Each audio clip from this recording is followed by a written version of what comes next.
thinketh no evil, doesn't rejoice in iniquity, but rejoiceth in the truth. It has the ability to bear all weaknesses.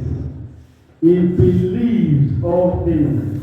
It hopes for a better tomorrow. Hopes all things. And it has the strength to endure all things.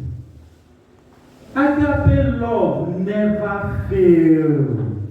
It never fails. But whether there be prophecy, even prophecy can fail. Whether there be tongue can cease.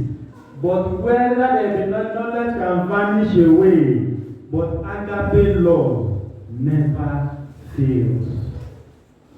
So now you imagine having a spouse with all these qualities.